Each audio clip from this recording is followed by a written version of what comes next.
This episode of Victim Services Talk explores homicide from the perspective of the victim's family. Matt was amazing. I had Matt when I was 19, and he was very hyperactive and rambunctious, but he just always had a heart of gold. I couldn't pitch the ball to him enough. He was always wanting to swing the bat, running, let's run, work out, train, get in better health. Couldn't allow him to pitch enough balls to me. He was always trying to better himself so he could be a compliment and a blessing to other people. He was always in leadership, and he always really cared for the kids who were the underdogs or that people picked on or things like that. When he was grade 6, he approached Teresa and I said, I'm going to be the mayor of Fairfield. Well, why do you want to be the mayor of Fairfield? Well, I love Fairfield and I want to show that young people do care about their community and they can make a difference. And as a councilman, he was very energetic again, and he didn't go door to door like the other council people or elected officials trying to get elected did. Matt went to every single Starbucks in Fairfield, every single restaurant. He would visit all the churches, and that's how he won his election. I don't know, it's hard to put, we use the word charismatic. I don't know, it's hard to put a word really on what Matt brought. When Matt brought a different energy to the room, when he walked in, people knew that he was there.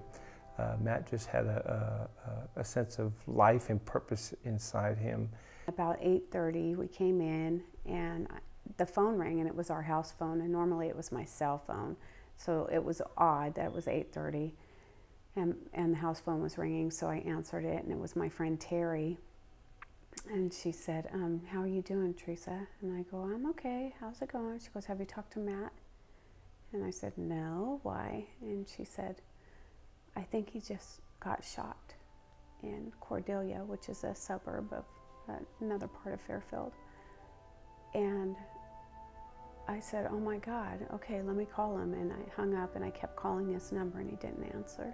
It was just pure chaos, and we didn't know what happened. There was so much traffic because it was Labor Day evening, and we were stuck in bumper to bumper traffic, and our cell phones were ringing. It was my husband, myself, and my daughter in the back of a police car. I started asking the officer, please, can you go faster? Turn on your sirens. I need to get to my son. And I said, do you know what happened? And he said, ma'am, also I know he was shot in the head. That's how I found out he was shot in the head. There, I don't remember much from that point till we got to the hospital. We pulled up and there were so many police officers and emergency vehicles and media. Once they let us see Matt, my husband and our daughters went in, and he looked beautiful, except for he was hooked up to all these machines, and he had a little bit of blood in his ear, but other than that, you couldn't really tell that he was shot. And I asked the doctor, the emergency room doctor, what happened?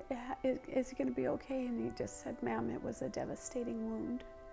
And I said, what does that mean? I think Matt would have continued in politics, and probably, I'm not sure, Senate maybe, I don't know. And I think about that all the time, and I think about, would he be married now? Would I have grandchildren? Those are things that will constantly go through my mind. But Matt made the comment, he said, we take life as a test.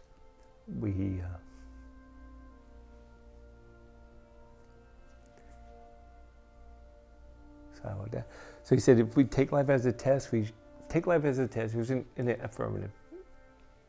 Take life as a test, shoot for a better score each day. It doesn't have to be an A, but let's hope that it improves, And so that's just the type of individual that he was. He knew perfection we're not going to reach at this side of eternity, but he knew that we could continue to grow and mature and try to be the finest that we could be. And that's now the logo for the Matt Garcia Foundation. When this place, Mission Solano's Bridge to Life Center, was being starting to be built, well, they had broke ground, but nothing was done yet before he was killed. But he would come out here. He was very excited and hopeful for this place. So the premise of the Matt Garcia Foundation is just that: support youth, help stop crime, and strengthen our communities. One of the things that we did to help stop crime was we learned the gun that was used to take our son's life was a gun that was bought at a garage sale.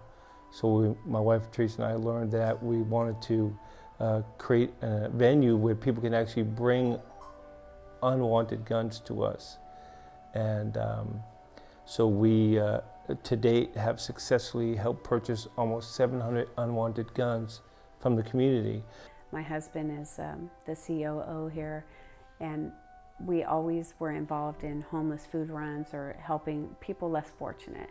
So that's what Matt grew up doing. It is not a day that doesn't go by, or an hour that doesn't go by, you know, where we're contemplating, you know, if Matt was here.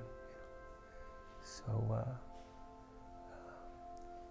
yeah, just today, just trying to be present in today in a 30-second increment, and trying to help really encourage people to be the finest that they can be, because that's what Matt was all about. And if it's having to restate the vision statement or reapply that in my life throughout the day, because I'm gonna, you know, I'm not gonna get an A, you know, take life as a test, shoot for a better score each day. It doesn't have to be an A, but let's hope it improves. So just trying to improve in some areas of my life, so that this young man's life and his legacy would continue to help other individuals become the finest that they can be.